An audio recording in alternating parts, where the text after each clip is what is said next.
Good morning, students. Today I am going to start economics for class 10. The book's name is Understanding Economic Development. Then we are studying about chapter 1 development, and we have already studied some points. Now I am going to start another topic, public facilities means सार्वजनिक सुविधाएं यानी लोक सेवाएं या लोक सुविधाएं। ठीक है, सार्वजनिक सुविधाएं जो है उसके बारे में आज हम लोग डिस्कस करेंगे। How is it that the average person in Maharashtra has more income than the average person in Kerala but lags behind in this crucial areas. तो हम देखते हैं कि ऐसा क्यों है कि जो एवरेज पर्सन इनकम है महाराष्ट्र की वो केरला से अधिक है, लेकिन वहां की बाकी जो सुविधाएं हैं वो महाराष्ट्र में केरला से कम है। तो ये केरला से पीछे हैं। ठीक है, The reason is money is your pocket cannot buy all the goods and services that you may need to live well. तो हम ये कह सकते हैं, इसका कारण ये है कि जो मनी है, जो धन है या जो रुपया पैसा है, वह सभी चीजों को क्या करती है, बाई नहीं कर सकती, यानी खरीद नहीं सकती, सभी सामान को नहीं खरीद सकती। वह केवल कुछ ही चीजों को खरीद सकती है, कुछ ही सेवाओं को खरीद सकती है। सभी चीजों की जो हमें जरूरत है जीवन यापन करने के लिए, अच्छी तरह से जीवन यापन करने के लिए, लाइव वेल के लिए, वो सभी वस्तुओं को नहीं खरीद सकती जिससे कि हम अपना बेहतर जीवन जी सके। So income by itself is not a completely adequate indicator of material goods and services that citizens are able to use. For example, normally your money cannot buy you a pollution-free environment or ensure that you get unadulterated medicine unless you can afford to shift to a community that already has all these things. तो नागरिक या जनता कितनी भी भौतिक वस्तुएं, कितनी भी material things खरीद ले या सेवाएं प्रयोग कर सकते हैं। इसके लिए आय अपने आप में या इनकम अपने आप में संपूर्ण पर्याप्त सूचक या इंडिकेटर, संपूर्ण पर्याप्त इंडिकेटर नहीं हो सकता। जैसे कि मनी के द्वारा हम पॉल्यूशन फ्री एनवायरनमेंट को नहीं खरीद सकते या पॉल्यूशन फ्री एनवायरनमेंट हम नहीं ला सकते मनी के द्वारा। ठीक है, या हम चाहें कि अनएडल्टरेटेड मेडिसिन यानी बिना मिलावट की कोई मेडिसिन खरीद लें, या हम जो कम्युनिटी शिफ्ट है या जो कम्युनिटी के लिए जब तक आप ऐसे समुदाय में ही जाकर नहीं रहने लग जाते जब तक कि जहां की ये सुविधाएं पहले से ही उपलब्ध हो। तो हम ये देखते हैं कि हमें ये सुविधाएं सरकार के द्वारा या नागरिकों के द्वारा मुहैया कराई जाती है और ये नागरिक भी इसमें काफी जागरूक होने चाहिए। ठीक है, तब जाकर ये सुविधाएं हमें मिल पाती हैं। Money may also not be able to protect you from infectious diseases unless the whole of your community takes preventive steps. Money के द्वारा या रुपए पैसे के द्वारा, द्रव्य के द्वारा हम इन्फेक्टेड डिजीज से यानी संक्रमित बीमारियों से नहीं बच सकते जब तक कि हम या कोई भी समुदाय, हमारा समुदाय प्रिवेंटिव स्टेप्स, सुरक्षात्मक कदम न उठाए। ठीक है, तो ये जरूरी है, या कह सकते हैं कि actually for many of the important things in life the best way also the cheapest way is to provide these goods and services collectively. ठीक है, तो वास्तव में क्या है कि वास्तव में जीवन में बहुत सी महत्वपूर्ण चीजों के लिए सबसे अच्छा और सस्ता तरीका क्या है, इन वस्तुओं और सेवाओं को सामूहिक रूप से उपलब्ध कराना, क्योंकि कलेक्टिवली उपलब्ध कराना, सर्विसेज जो भी हैं या कोई भी गुड्स हैं उसको कलेक्टिवली ये सामूहिक रूप से उपलब्ध कराना, क्योंकि सामूहिक रूप से अगर कोई भी वस्तुएं या सर्विसेज उपलब्ध कराई जाती है तो उसमें खर्च भी कम आता है और सभी के लिए एक साथ एक तरह से सुविधाएं मुहैया कराई जा सकती हैं। Just think will it be cheaper to have collective security for the whole locality or for each house to have its own security man? तो ये क्या है कि कोई भी सुविधाएं, ये सोचिए जरा सा कि जस्ट थिंक, ये सोचिए कि कोई भी सुविधाएं कलेक्टिवली अगर या सुरक्षा या कोई भी सुविधा हम कलेक्टिवली जब उपलब्ध कराते हैं, सामूहिक रूप से उपलब्ध कराते हैं तो वो अधिक सस्ता पड़ता है। अगर उसी की जगह पे मान लो कि हर लोकेलिटी के हर व्यक्ति या हर घर के लिए अगर हम गार्ड रखें या सुरक्षा व्यवस्था उपलब्ध कराएं तो वो काफी क्या होगा, महंगा पड़ेगा। अगर सामूहिक रूप से कोई कॉलोनी है और एक सुरक्षा गार्ड रख दिए गेट पे और उस कॉलोनी की पूरा सुरक्षा की जिम्मेदारी उसको दे दिए तो क्या होगा, ये सस्ता पड़ेगा। ठीक है। What if no one other than you in your village or locality is interested in studying? क्या तुम पढ़ पाओगे अगर तुम्हारे लोकेलिटी में या एरिया में या गांव में कोई और व्यक्ति या और बच्चा नहीं पढ़ रहा हो? क्या तुम जा पाओगे स्कूल? क्योंकि स्कूल ही नहीं होगा। एक व्यक्ति के लिए सरकार भी स्कूल नहीं खोलेगी या एक व्यक्ति के लिए कोई ही व्यक्ति पढ़ाने नहीं जाएगा।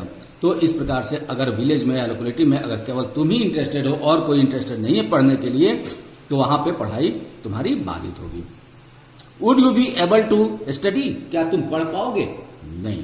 Not unless your parents could afford to send you to some private school elsewhere. तुम नहीं पढ़ पाओगे क्योंकि वहां पे सरकार स्कूल नहीं खोलेगी या वहां पे पढ़ाई की सुविधाएं मुहैया नहीं कराएगी, क्योंकि किसी एक व्यक्ति के लिए वो सुविधाएं नहीं देगी सरकार। और तुम तभी पढ़ पाओगे जबकि तुम्हारे पेरेंट्स एफर्ट करें कि किसी प्राइवेट स्कूल में कहीं और भेजें, तब जाके तुम कहीं पढ़ पाओगे। So you are actually able to study because many other children also want to study and because many people believe that the government should open schools and provide other facilities so that all children have a chance to study. तो अगर सामूहिक रूप से अगर सभी बच्चे पढ़ना चाहते हैं और बहुत से लोग ये मानते हैं कि सरकार को स्कूल खोलना चाहिए और अन्य प्रकार की सुविधाएं उपलब्ध करानी चाहिए जिससे सही बच्चों को पढ़ने का अवसर मिले, ठीक है, अवसर मिले, चांस मिले। Even now in many areas children particularly girls are not able to achieve secondary level schooling because government society has not provided adequate facilities. अभी भी बहुत सारे ऐसे क्षेत्र हैं, बहुत सारे एरिया हैं जहां की बच्चे, मुख्य रूप से लड़कियां, हाई स्कूल तक की यानी सेकेंडरी लेवल की स्कूलिंग प्राप्त नहीं कर पाती हैं या नहीं ले पाती हैं क्योंकि वहां पे सरकार या समाज ने इसके लिए पर्याप्त सुविधाएं उपलब्ध नहीं कराई है। ठीक है, तो ये यहां पे हम कह सकते हैं कि सरकार या कोई भी सामाजिक संगठन वहां पे ये सुविधाएं उपलब्ध नहीं कराई है। Kerala has a low infant mortality rate because it has adequate provision of basic health and educational facilities. Kerala में क्या है, इन्फेंट मोर्टेलिटी रेट क्या है, लो है, यानी शिशु मृत्यु दर वहां पे कम है क्योंकि यहाँ पे स्वास्थ्य और शिक्षा की मौलिक जो सुविधाएं हैं, मूल सुविधाएं जो हैं वो पर्याप्त मात्रा में उपलब्ध हैं। ठीक है। Similarly, in some states, the public distribution system (PDS) functions well. उसी प्रकार से कुछ राज्यों में सार्वजनिक वितरण प्रणाली यानी पब्लिक डिस्ट्रीब्यूशन सिस्टम, पीडीएस जिसको कहते हैं, जैसे कि राशन की दुकान है जिसे हम बोलचाल की भाषा में कहते हैं कि राशन की दुकान, तो इसकी सुविधाएं ठीक प्रकार से कार्य कर रही है ना। Health and nutritional status of people of such states in certainly likely to be better. तो ऐसे राज्यों में लोगों के स्वास्थ्य और जो पोषण स्तर है या न्यूट्रिशनल लेवल है, निश्चित रूप से वहां बेहतर होने की यानी अच्छी होने की संभावनाएं हैं। ठीक है, तो इसके बाद हम लोग देखते हैं एक टेबल है, लेट्स वर्क दीज आउट। तो इसमें यह दिखाया गया है, ये करना है कि विचार करना है या सोचना है। नंबर 1 है, look at data in table 1.3 and 1.4 is Maharashtra ahead of Bihar in literacy rate etcetera as it is in terms of per capita income. तो इसमें देखना है 1.3 और 1.4 जो टेबल पीछे था उसको देखना है कि महाराष्ट्र का जो लिटरेसी रेट है या पर कैपिटा इनकम है बिहार से अधिक है, और ये क्यों अधिक है, कितना अधिक है। ठीक है, इसको हम लोग कंपेरिजन करना है हमें। नंबर 2 क्या है, think of other examples where collective provision of goods and services is cheaper than individual provision. ऐसे दूसरे उदाहरण भी देखना है कि जहां वस्तुएं और सेवाएं व्यक्तिगत स्तर की अपेक्षा सामूहिक स्तर पर उपलब्ध कराना अधिक सस्ता क्यों पड़ता है। ठीक है, नंबर 3 में, does availability of goods, health and educational facilities depend only on amount of money spent by the government on these facilities? What other factors could be relevant? तो नंबर 3 है कि अच्छे स्वास्थ्य और शिक्षा सुविधाओं की उपलब्धता क्या केवल सरकार द्वारा इन सुविधाओं के लिए किए गए व्यय पर ही निर्भर करती है, या अन्य कौन से कारक इसके लिए प्रासंगिक है या रिलेवेंट है। ठीक है, कौन से ऐसे कारक हैं जो इसके लिए रिलेवेंट है। नंबर 4 में क्या है, in Tamil Nadu 75% of the people living in rural areas use a ration shop, whereas in Jharkhand only 8% of rural people do so. ठीक है, तो तमिलनाडु में हम देखते हैं कि तमिलनाडु में जो भी रूरल एरिया है, जो भी ग्रामीण क्षेत्र हैं, वहां के 75% लोग, 75% व्यक्ति राशन शॉप की यानी राशन की दुकानों का उपयोग करते हैं। वहीं हम झारखंड में देखते हैं, झारखंड राज्य के बारे में देखते हैं कि वहां पे केवल 8% ही रूरल पीपल, जो ग्रामीण लोग हैं, वो इस राशन शॉप का सुविधा ले पाते हैं। Where would people be better off and Y?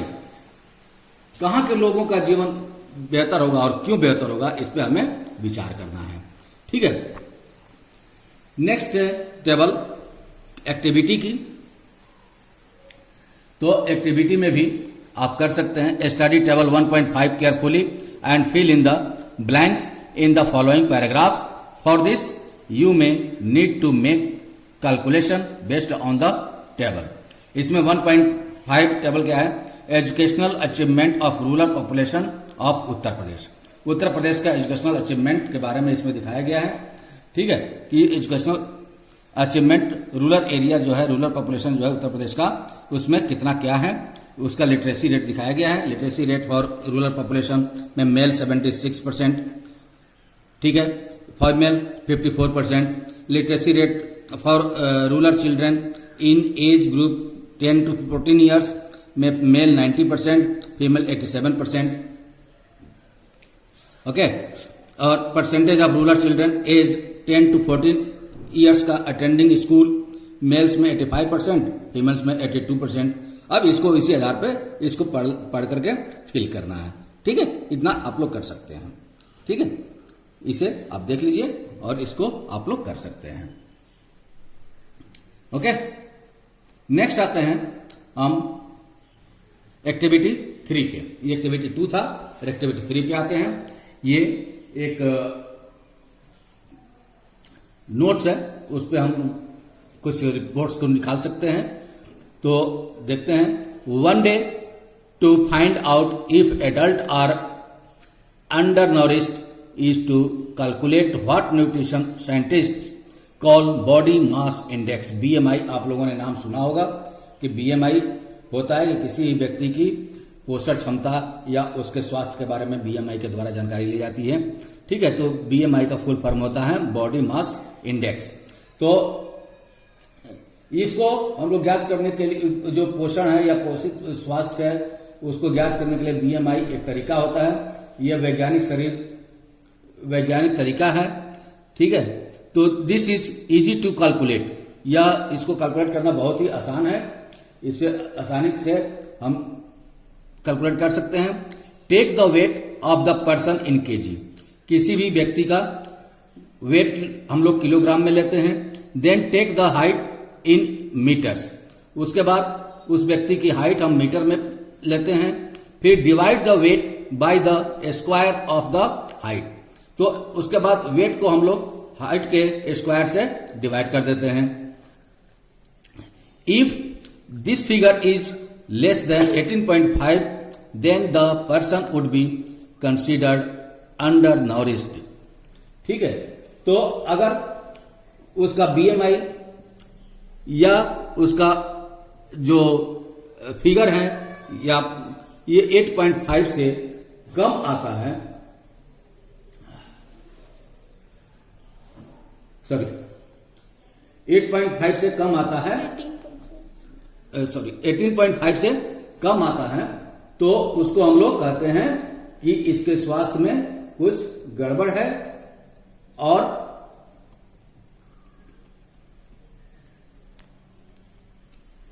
Nutrition की आवश्यकता है। ठीक है, however if this BMI is more than 25 then a person is overweight, और अगर किसी की हाइट किसी की फिगर 25 से ऊपर आता है तो उसको ओवरवेट माना जाता है। Do remember that this criteria is not applicable to growing children, लेकिन इसे याद रखें कि ये जो नियम है, ये जो ग्रोइंग बच्चे हैं, ग्रोइंग चिल्ड्रन हैं, जो बढ़ते हुए बच्चे हैं, उन पे लागू नहीं होता।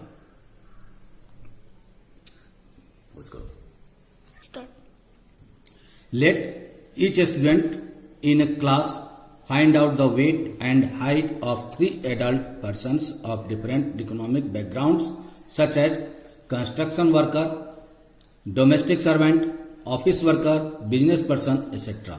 तो हम लोग वॉच कर सकते हैं, जैसे मान लो कि किसी क्लास के स्टूडेंट है, उनमें से हम लोग मान लो 3 पर्सन को या किसी भी पर्सन को, हम कितने भी पर्सन को हम ले लें, और लेने के बाद उसके साथ 3 एडल्ट को भी लें, एडल्ट पर्सन को भी लें, डिफरेंट इकोनॉमिक बैकग्राउंड से, भिन्न भिन्न आय वर्ग वाले क्षेत्र से।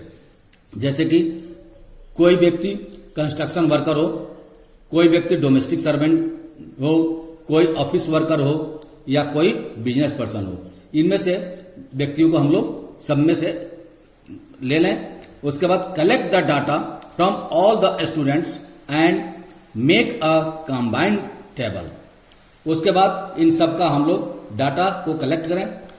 कोई कंस्ट्रक्शन में सर्वेंट का बच्चा है, कोई ऑफिस वर्कर का बच्चा है या कोई बिजनेसमैन का बच्चा है, इन सब का हम लोग बीएमआई निकालेंगे और उसको डाटा को कलेक्ट कर लें। तो कलेक्ट करने के बाद क्या होता है, उसको कंबाइंड रूप से हम लोग एक जगह कलेक्ट करके नोट कर लें। Calculate their BMI. Do you find any relationship between economic background of person and her his nutritional status. तब ये देखो कि क्या इनमें आपसी संबंध है, इनके बीच आपसी संबंध है, इन सभी का डाटा एक तरह से मिलता जुलता है, इन सभी का जो हेल्थ है या इकोनॉमिक बैकग्राउंड जो अलग अलग है, क्या उनके न्यूट्रिशनल स्टेटस समान है, एक समान है। तो इस प्रकार से हम लोग बीएमआई निकाल करके हम किसी के हेल्थ की जानकारी ले सकते हैं। तो उसके बाद ह्यूमन डेवलपमेंट रिपोर्ट आई थी, मानव विकास रिपोर्ट जिसको कहते हैं, तो ये आई थी। इसमें क्या है, क्या कहा था इसने, once it is realise that even though the level of income is important at it is an inadequate measure of the level of development we begin to think of other criteria. तो यह एक बार यह बात समझ में आ जाए कि यद्यपि आय का स्तर महत्वपूर्ण है, पर यह विकास के स्तर को मापने का पर्याप्त मापदंड नहीं है। ठीक है, तो हम अन्य मापदंडों के बारे में भी सोचने लगेंगे। ठीक है, अन्य मापदंड अदर क्राइटेरिया के बारे में भी हम लोग सोचेंगे। There could be a long list of such criterion but then it would not be so useful. तो जो क्राइटेरिया है उसकी सूची या उसका लिस्ट एक लंबी हो सकती है, लेकिन वह इतनी उपयोगी नहीं होगी। What we need is a small number of the most important things, health and educational indicators such as the ones we used in comparison of Kerala and Maharashtra are among them. तो हमें अधिक महत्वपूर्ण चीजों की कम संख्या में आवश्यकता है। स्वास्थ्य और शिक्षा के सूचक या जो इंडिकेटर्स हैं, जैसे हमने केरल और हरियाणा की तुलना करने के लिए प्रयोग किए, ऐसे ही इंडिकेटर केरल और महाराष्ट्र के कंपैरिजन में हमने जैसे इंडिकेटर्स उपयोग किए हैं, उसको वो ऐसे ही एक इंडिकेटर्स हैं। ठीक है, over the past decade or so health and education indicators have come to be widely used along with income and a measure of development. For instance, Human Development Report published by UNDP compares countries based on the educational level of the people, their health status and per capita income. तो उदाहरण के लिए UNDP द्वारा प्रकाशित जो मानव विकास report है, human development report है, वो देशों की तुलना कैसे करता है? उन देश के शैक्षिक स्तर की जानकारी लेकर के, उसके निवासी यानी उस देश में रहने वाले लोगों की स्वास्थ्य स्थिति कैसी है, वहां की प्रति व्यक्ति आय पर कैपिटा इनकम कितना है, इसके आधार पे ये रिपोर्ट देती है। ठीक है, it would be interesting to look at certain relevant data regarding India and its neighbours from human development report 2014। तो भारत और उसके पड़ोसी देशों की जो 2014 की मानव रिपोर्ट के कुछ संबंध आंकड़े पर दृष्टि डालना भी रुचिकर रहेगा, या हम उसमें डाल सकते हैं। तो टेबल 1.6 है, some data regarding India and its neighbours. तो ये डाटा आप देख सकते हैं, डाटा देख करके ये रिपोर्ट को पढ़ सकते हैं कि हमारे जो पड़ोसी देश हैं, श्रीलंका, म्यांमार, पाकिस्तान, नेपाल, बांग्लादेश और ये हमारा इंडिया है, और इस सब का डाटा देख करके हम अपना रिपोर्ट पता कर सकते हैं। ठीक है, तो इसको स्टूडेंट्स आप देख लीजिएगा। ठीक है, इसे आप देख लीजिएगा। ठीक है, नेक्स्ट आते हैं, देखते हैं नेक्स्ट पैरा में। Isn't it surprising that a small country in our neighborhood, Sri Lanka, is much ahead of India in every respect, and a big country like ours has such a low rank in the world. तो क्या यह आश्चर्यजनक नहीं है कि हमारे पड़ोस का एक छोटा सा जो देश है श्रीलंका, हर विषय में भारत से आगे है, और हमारे जैसे बड़े देश का विश्व में इतना नीचे क्या है, हमारे नीचे क्रमांक है, रैंक है, लो रैंक है, विश्व में इतना नीचे रैंक है। ठीक है, टेबल 1.6 ऑल्सो शोज दैट दो Nepal has less than half the पर capita income of India, it is not far behind India in life expectancy and literacy level. तो पर कैपिटा इनकम हम देखते हैं कि 1.6 टेबल से कि पर कैपिटा इनकम जो है नेपाल की हमारे भारत की अपेक्षा लगभग आधी है। ठीक है, आधी से भी कम है, आधे से भी कम है नेपाल की, लेकिन जो वहाँ की लाइफ एक्सपेक्टेंसी है और लिटरेसी लेवल है भारत से अधिक, बहुत ही कम नहीं है, भारत के लगभग बराबर में आती है। ठीक है, many improvement have been suggested in calculating SDI and many new components have been added to the Human Development Report, but by prefixing human to development, it has made it very clear that what is important in development is what is happening to citizen of a country. तो SDI means Human Development Index के अनुसार बहुत से सुधारों का सुझाव दिया गया है।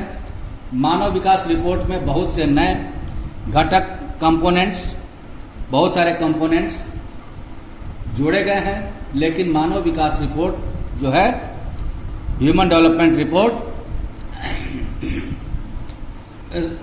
लेकिन मानव विकास से पहले यह बात स्पष्ट कर दी गई है कि विकास महत्वपूर्ण है। ठीक है, विकास महत्वपूर्ण है। ठीक है, ये इम्पोर्टेंट है किसी भी देश के लिए या किसी भी देश के नागरिकों के लिए। विकास बहुत ही महत्वपूर्ण है। एक देश के नागरिकों के साथ क्या हो रहा है, it is people, their health, their well being, that is most important. लोगों का स्वास्थ्य, उनका कल्याण सबसे अधिक जरूरी है। उनके साथ क्या हो रहा है ये देखना जरूरी है। Do you think there are certain other aspects that should be considered in measuring human development? क्या आपको लगता है या कुछ सोच सकते हैं कि मानव विकास को मापने के लिए कुछ और एस्पेक्ट्स या पहलू या पर विचार किया जा सकता है या किया जाना चाहिए? तो इसको स्टूडेंट्स आप सोचेंगे, सोचने के बाद ये पता करेंगे कि SDI या ह्यूमन डेवलपमेंट इंडेक्स क्या है और ह्यूमन डेवलपमेंट के लिए क्या क्या चीज़ें ज़रूरी है। इसको एक बार रिवाइज कीजिए। रिवाइज करने के बाद जहाँ नहीं समझ में आए आप पूछ सकते हैं। ओके, आज के लिए बस इतना ही। नेक्स्ट वीडियो में हम लोग देखेंगे सस्टेनेबिलिटी ऑफ डेवलपमेंट। ओके, तो आज हम यहीं पे स्टॉप करते हैं। Okay, thank you, have a nice day.